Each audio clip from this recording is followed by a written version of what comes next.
From Hollywood, it's time now for... Johnny Dollar. Perry Jameson, the Paramount Insurance Adjuster, Johnny. Hi, Perry. It's been a long time. I'd begun to think you're neglecting me. Oh, how you talk. Matter of fact, I've just been waiting for a nasty enough case to come along for you. Yeah, you do have a habit of handing me the dirty ones. What is it this time? 4 states, out in Denver. Oh, yeah, I've heard of them. Well, they're a small outfit. By contract, all their claims are routed through us. Damage appraisals, payment disbursals, and so on. So what's happened? Well, we've had to pay a lot of claims for them recently. Too many. What's more, they've all been big ones and on fairly young policies. Well, Perry, you know as well as I do that things will average out in the long run. Unless something's wrong. $60,000 on one policy, $35,000 on another, $70,000, and a cool $150,000 on one just last week. Shoot. And the beneficiary in each case has been the same man. Then no wonder you... Just leave the door open, Perry. I'll be right over.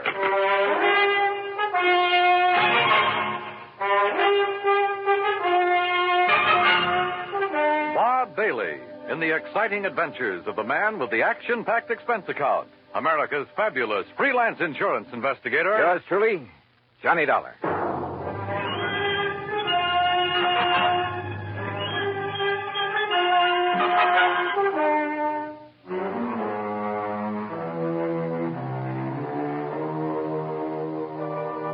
Expense account submitted by Special Investigator Johnny Dollar. The Paramount Insurance Adjuster's Home Office, Hartford, Connecticut. Following is an account of expenses incurred during my investigation of the Denver dispersal matter.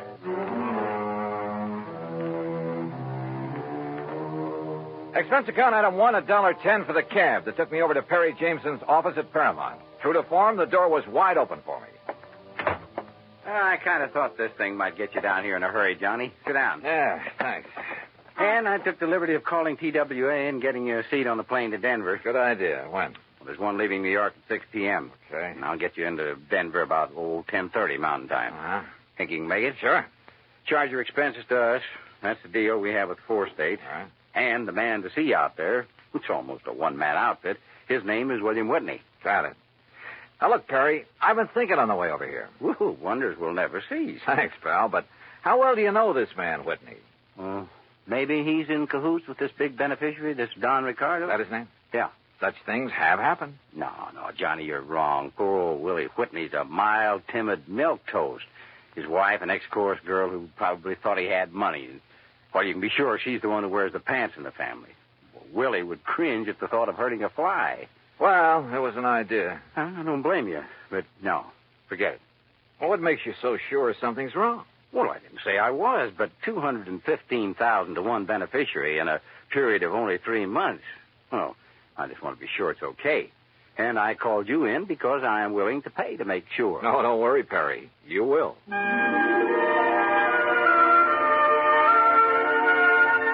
Expense account item 2, $141 even, plane fare and incidentals, Hartford to New York to Denver.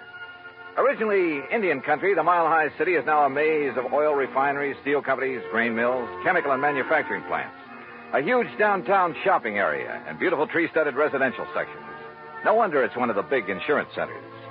Item 3, $2 even for a cab into town where I park myself at the world-famous Brown Palace Hotel. Item 4, 10 cents phone call to an old newspaper pal from back east who is now working on the Denver Post. Pete Packard. Johnny Dollar, Pete Packard. Okay, what's the story? Johnny Dollar, well, hey, how are you, Keith? Great. You gonna be here long? We gotta get together. Where you stay? The Brown Palace. Now, Pete. look, you want I should dig up a couple of dates? We'll go out on the town. Remember the last time we tied one on together? Oh, are you kidding? I had such a headache the next morning, it hasn't left me yet. Well, hey, look, listen. Keith, I get away from the desk at 2 a.m. No, you look. Huh? I'm out here on a job, insurance investigation. Did you ever hear of a man named Don Ricardo? You know Don Ricardo? No. What do you know about him? Well, they say, now mind you, I don't know for sure, Keith, but don't forget I did a hitch on the Chicago Sun-Times a few years back. What's that got to do with Don Ricardo? It was back in the days of the Capone mob. Oh. And Don Ricardo, well, mind you, nobody was ever able to pin anything on him. Yeah, I see what you mean. Where does he live, Pete? 20, 30 miles east, the other side of Golden, a little place called Millville. Uh-huh. Now, mind you, Keith, I don't want to really say anything against him. I mean, if I don't seem to be really telling you anything about it... Pete, I think you've told me plenty. Well, now listen, Keith. Thanks, and I'll be talking to you.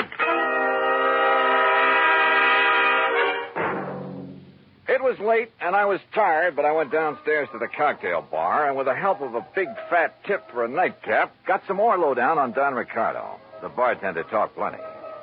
Yeah, it seems Ricardo was living the life of Riley in the little town of Millville. Lovely home, expensive cars, threw a lot of big, gaudy parties. And always for people from out of town, mostly Chicago or Miami Beach. Yeah, the bartender talked plenty. Until he spotted a lean, well-dressed, rather too well-dressed man sitting alone at one of the tables watching him. A man who'd somehow forgotten to take off the light gray hat that shaded his features and slightly narrowed eyes. The bartender clammed up. I paid for my drink, that's item 5, and was conscious of being watched closely as I casually sorted out and took the elevator up to my room. First thing in the morning, I looked up the address of 4 State. Instead of the striking new mile-high center as I'd expected, it was a dingy old office building on South Broadway. William Whitney looked a little old and dingy himself. Johnny Dollar, the special investigator? That's right, Mr. Whitney. Oh, well, sit down, won't you? All right, thanks. Just here on a visit? I'm here because the insurance adjusters are concerned about some recent claims they've had to pay on policies issued by you. We've been very unfortunate lately, Mr. Dollar. Yeah. $215,000, unfortunate. On only 4 policies. Yes, and all paid to the same beneficiary by some odd coincidence. You sure it was coincidence? Who were the policyholders? Why, some old miners living over near Golden. Old miners insuring for those amounts? Yes, sir. They were all able to pay the premium. Give me their names. Yes, sir. Unless I'm cockeyed, there's something wrong with this whole thing, and I intend to find out what it is. The policies were issued in good faith, and the premiums paid. But I agree with you, sir, and I'm terribly concerned. I'm glad you're here, sir. It will not only save the company a lot of money, but it will take a great load off my mind. Here's the list. Yeah.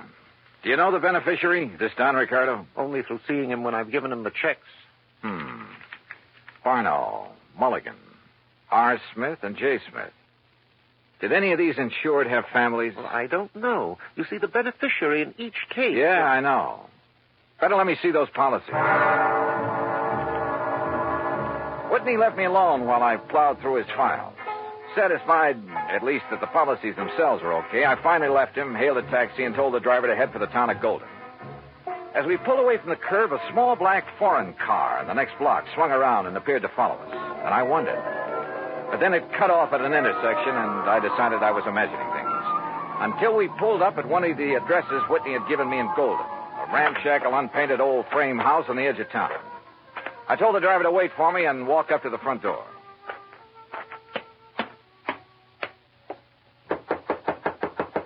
It looks to me like that house is empty, mister. You sure you give me the right address? Yeah, this is the address, all right. But I guess that... Huh? Hey, that door open by itself? I don't know. Hello? Hello? Anybody? No! Mister! Act 2 of yours truly, Johnny Dollar, in a moment. Our flag now numbers 50 stars. And behind each star there stands yet another flag representing one of the 50 states. Vermont's state flag, in its early form, imitated our national flag, uniquely bearing 17 stripes and 17 stars, with only the inscribed word Vermont to distinguish it. The good people of Vermont assumed, as did our national government, that stripes as well as stars would be added as each new state entered the Union. Vermont entered the Union after Tennessee and Ohio, and with Kentucky to join shortly, the Vermonters naturally put 17 stripes on their flag. In 1818, the United States Congress put a stop to this, and since then the stripes have always been at 13, and only stars are added for each new state. Vermont's present flag captures the famous beauty of the Green Mountain State in its coat of arms, and inscribed is the phrase, Vermont, Freedom and Unity. Vermont's state flag, the flag of the 14th state to enter the Union, was adopted on April 26, 1923. And now, Act Two of yours truly, Johnny Dollar and the Denver Disbursal Matter.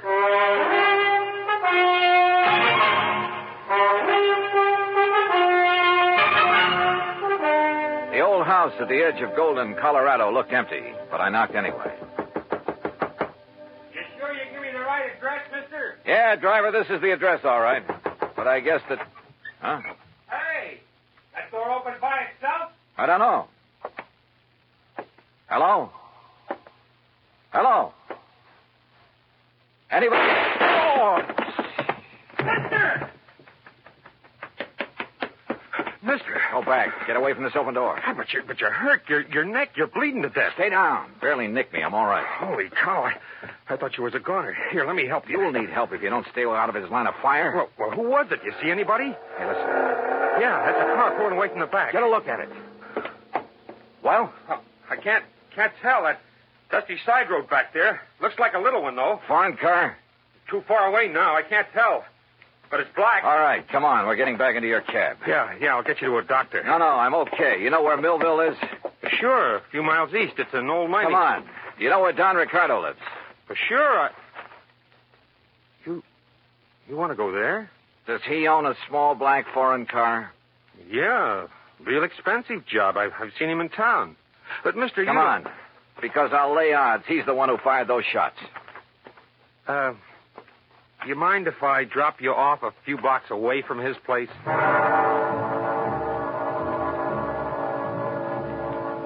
The cab driver relented, dropped me off at Ricardo's front door, then hightailed it for other parts. It was a nice home, very modern, seemingly out of place in what had once been a prosperous mining center, but was now a little more than a ghost town. Yes? Mr. Ricardo? That's right. Who are you? I think you know, but I'll tell you anyhow. I'm Johnny Dollar, insurance investigator. Oh, come in, Mr. Dollar. We can sit in the den. Would you like a drink? No, thanks. What happened to your neck there? It's been bleeding. I will get to that later. I've been rather expecting someone like you to call in view of my good fortune in insurance money lately. Sit down. You sure you wouldn't like a drink? Tell me one thing. Yes. Who paid the premiums on those 4 policies that netted you a couple of $100,000? Why, the policyholders, of course. At least to the best of my knowledge. 4 old broken-down miners? They were still quite active, Mr. Dollar, hoping to find a new vein in some of the old workings in this region. Then maybe you grub-staked them, huh? Well, as a matter of fact, I did. And they promised me a share of whatever they might find. In return, they named me in their insurance policy. Oh, you must have given them plenty. More than a worked-out mine could ever yield. How do you mean? To afford the premiums on those hefty policies. Now, look, Dollar, it was all perfectly legal on the up and up. How old were they? Barno? Bono? About 68, I believe. Mulligan and Smith and the other Smith? About the same. So what? Oh, the company was crazy. How did they die, Ricardo? By some strange coincidence, the poor old fellows all went the same way. Accidents there in the mine they were working. Did the police investigate those accidents? I imagine so.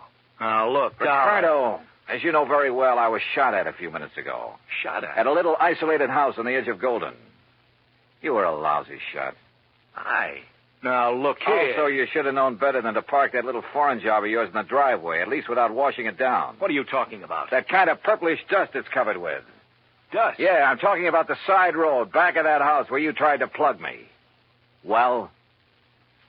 Okay, Dollar. Maybe you're right about the whole thing.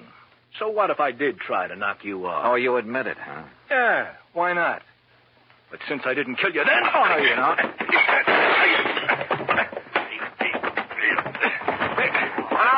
All right. Put him up. Face the wall, Ricardo. Hands off of me. Come on, get your hands Officer, off. I've never seen a prettier uniform in my life. What is this? We've been waiting a long time to nail you, Ricardo. Get him out of here, boys. All right, take it easy.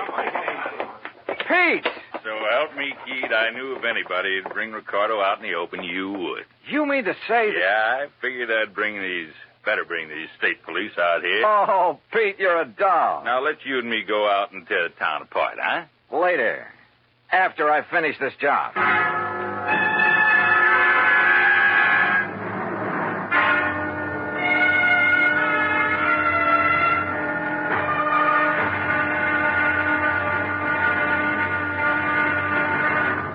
Act 3 of yours truly, Johnny Dollar, in a moment.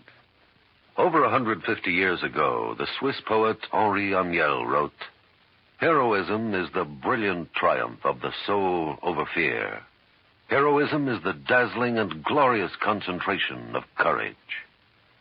During the Korean campaign, Corporal Ronald Rosser was attached to the heavy motor company of the 38th Infantry, 2nd Division, United States Army. Rosser, a veteran of World War II, rejoined the Army and shipped to Korea when he heard that his brother had fallen in the winter assault of the Chinese Communists. One day, Rosser's company moved into enemy territory. At the time, the corporal was a forward observer and carried a radio. Suddenly, in the midst of an enemy attack, Rosser handed his radio to a buddy, slipped the safety off his carbine, and filled his shirt with hand grenades. He charged at the enemy through fierce mortar and artillery fire, shooting from the hip. Straddling a bunker, he riddled its occupants. Still advancing, he accounted for 2 more of the enemy, shooting one through the head and clubbing another to death. Continuing his one-man charge, he jumped into a trench full of enemy soldiers, opened fire, and forced his way relentlessly down the length of the trench, killing right and left with grenades and carbine fire. Out of ammunition, he returned to his company, where he replenished his supply. Then he charged the enemy again and again. Finally, he returned to his own area, and taking the radio back from his friend, he moved out with his company. Corporal Ronald Rosser was awarded the Medal of Honor for his action. Action which had shown the enemy that his personal code of conduct wouldn't let them push around either his kid brother or his country. And now, Act 3 of yours truly, Johnny Dollar, and the Denver disbursal matter. It took hours, even with Pete Packard's help, and he finally had to go back to his job at the Denver Post. But there in Don Ricardo's house, carefully hidden away under a drawer lining and a sideboard, I found what I was looking for, a handful of canceled checks. It was well after dark when I appropriated one of Ricardo's fancy cars and drove back to Denver, to a little house in the south end of town, not far from the office of 4 State Insurance Company. As I pulled to a stop, a big fancy truck nearly sideswiped me. Good. It covered the sound of my stopping there. As unobtrusively as possible, I walked up to the front door of the place. Even above the sound of passing traffic, I could hear voices, loud ones, coming from somewhere in the rear of the building. Cautiously, I edged my way around the side to where I could see the lighted window of a bedroom. All right, I heard you. Only why don't you tell me why? Stop asking questions. Get the things back. Make sure it's only enough to put in the car. We're traveling light and fast. All right, Willie. All right already. Boy, you're bossier than Don ever was when you want to be. Forget Don Ricardo and collect your stuff.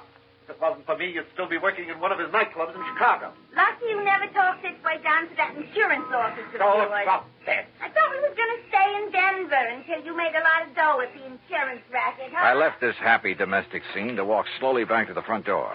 Yep. My original hunch at the office in Hartford had been right. What's that? Somebody at the front door. Well, why don't you go answer it? Huh? Willie?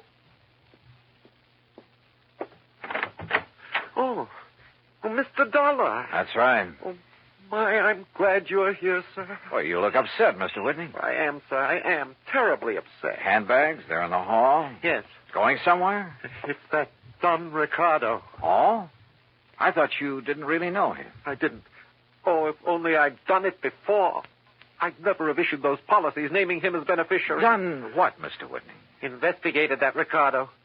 But I did, after you left me this morning. He's a gangster. An ex-gangster, Mr. Dollar. No. Yes.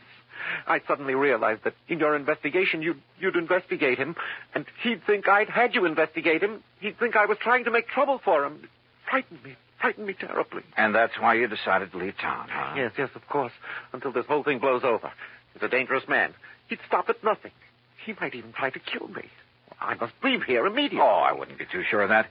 Where did you plan to go? Far away, anywhere where he couldn't find me. And where maybe I couldn't find you. Of course.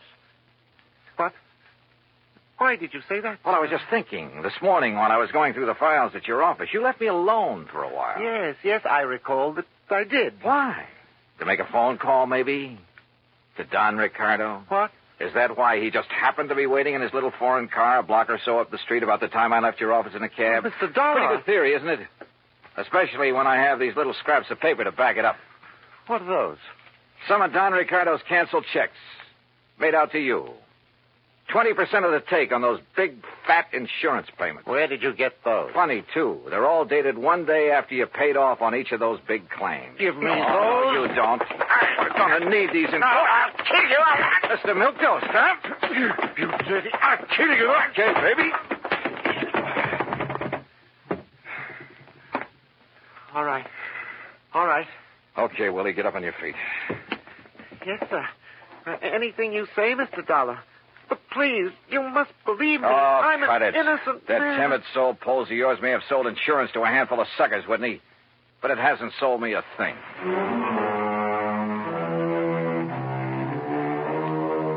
Oh, I suppose you find them in every trade.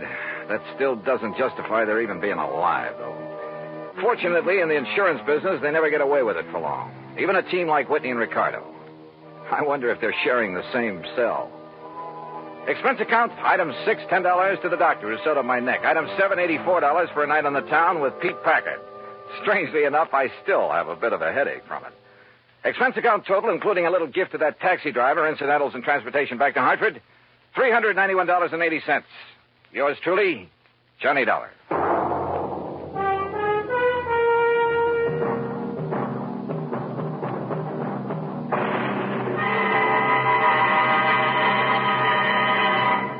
Our star will return in just a moment. Our flag now numbers 50 stars, and behind each star there stands yet another flag representing one of the 50 states. Idaho's state flag depicts the prime industrial pursuit of its citizens, mining.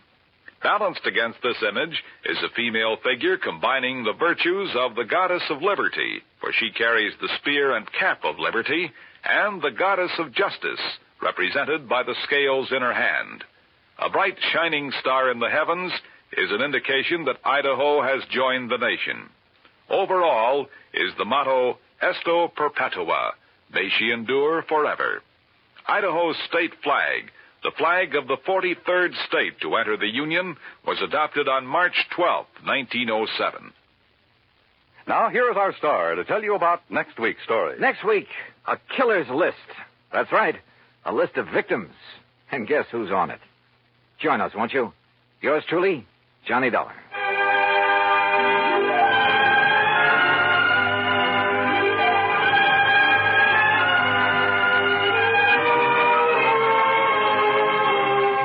Yours truly, Johnny Dollar, starring Bob Bailey, originates in Hollywood and is produced and directed by Jack Johnstone, who also wrote today's story. Heard in our cast were Virginia Gregg, Forrest Lewis, Barney Phillips, Edgar Beria, Frank Gerstle, and Peter Leeds. Be sure to join us next week, same time and station, for another exciting story of yours truly, Johnny Dollar. This is Dan Cubberly speaking.